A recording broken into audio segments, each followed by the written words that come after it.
Alors oui, les monnaies locales sont légales, elles sont encadrées par l'article 16 de la loi ESS de 2014. Et en fait, cette loi stipule que les monnaies locales sont considérées comme des titres de paiement, au même titre que les tickets restaurants, et elles sont inscrites au code monétaire et financier. Alors quand je vais dans un commerce responsable, éthique et que je le paye en euros, bah, c'est déjà une belle démarche. Si j'échange 7 euros contre une gonette, j'ai toujours le même pouvoir d'achat. Je peux toujours acheter quelque chose d'une valeur de 1 euro avec ma gonette dans un commerce responsable. Mais en plus, l'euro que j'aurais donné à l'association en échange de cette gonette va aller sur un fonds de garantie, le fonds qui couvre les gonnettes en circulation. Et ce fonds de garantie va être placé à la nef, au crédit coopératif, qui va elle-même s'en servir pour financer des projets éthiques sur le territoire. Au départ, j'ai 1 euro. À la fin, quand j'échange, j'ai toujours 1 euro, c'est en valeur gonette, plus 1 euro qui est placé sur un fonds, ce qui fait que je double l'impact de ma monnaie sur la transition écologique. Oui, mais comme avec l'euro, sauf qu'il y a moins de risques avec une monnaie locale qu'avec l'euro, puisque c'est sécurisé de toute façon sur un billet. Vous avez plusieurs niveaux de sécurité, il y en a 5. Vous avez les filigranes, vous avez de l'encre métallique, le papier aussi est spécial, et vous avez un QR code sur chaque billet qui est unique. Donc plusieurs niveaux de sécurité qui font qu'ils sont difficilement falsifiables.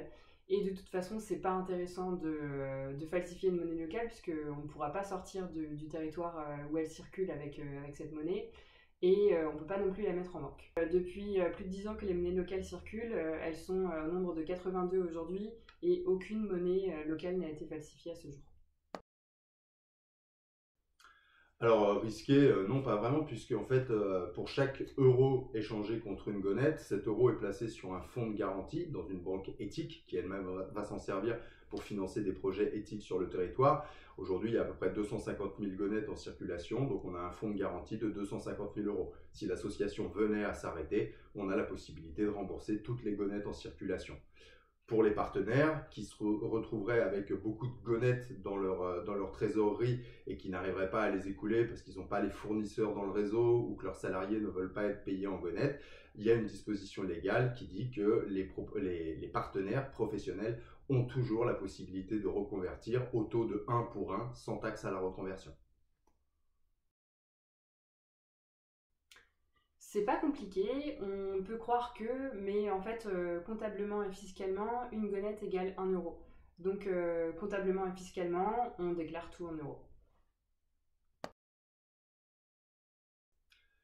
Alors les monnaies locales déjà offrent la possibilité d'une résilience économique et ça c'est l'affaire de tous. Donc en gros plus on sera nombreux à participer à ce type d'expérimentation, plus ça aura de poids. D'autre part on a deux exemples qui sont assez flagrants. L'exemple de la Grèce avec le TEM qui a été émis à Volos pendant la crise de 2008 qui a permis à l'activité économique de repartir alors qu'il n'y avait plus d'euros en fait dans l'économie. Il y a un autre exemple qui est assez intéressant, qui est cité dans le film La monnaie miraculeuse, où après la Grande Dépression, le maire d'une commune de Wörgl, en Autriche, a émis une monnaie locale pour faire repartir l'économie. Et ça a très très bien marché, on le voit dans le film qui est tiré de faits réels. Ça a tellement bien marché que la Banque nationale a décidé d'interdire cette monnaie. Alors non, parce que les monnaies locales et le Bitcoin sont totalement différents, ils remplissent des objectifs différents, c'est-à-dire que le Bitcoin, lui, est une monnaie spéculative et qui vise à faire plus d'argent avec de l'argent déjà, tandis que les monnaies locales, elles sont un outil monétaire au service des échanges uniquement et elles ne servent pas à s'enrichir. Et ensuite, on ne revient pas au Moyen Âge dans le sens où les monnaies locales sont complémentaires à l'euro. Elles ne cherchent pas à le remplacer, elles cherchent à apporter un manque que l'euro ne peut pas remplir au niveau des territoires locaux. Alors déjà, une monnaie de bobo, qu'est-ce que ça veut dire? On nous dit souvent monnaie de bobo écolo. Déjà, ce qu'il faut savoir, c'est que 1 euro égale une gonette. Donc il n'y a pas de perte de pouvoir d'achat entre l'euro et la gonette. Il est vrai que certains partenaires peuvent pratiquer des prix qui sont plus élevés pour des gens qui font du circuit court, du local, mais souvent ces prix sont tout à fait justifiés. Après, c'est certains partenaires, 10% à peu près.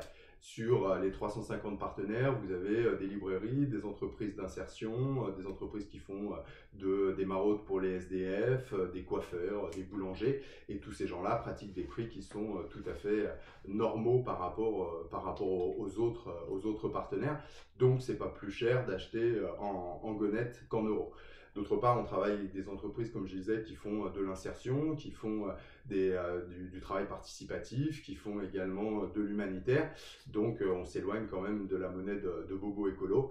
Et avec 350 partenaires qui recouvrent 17 secteurs d'activité, tout le monde peut y trouver son compte.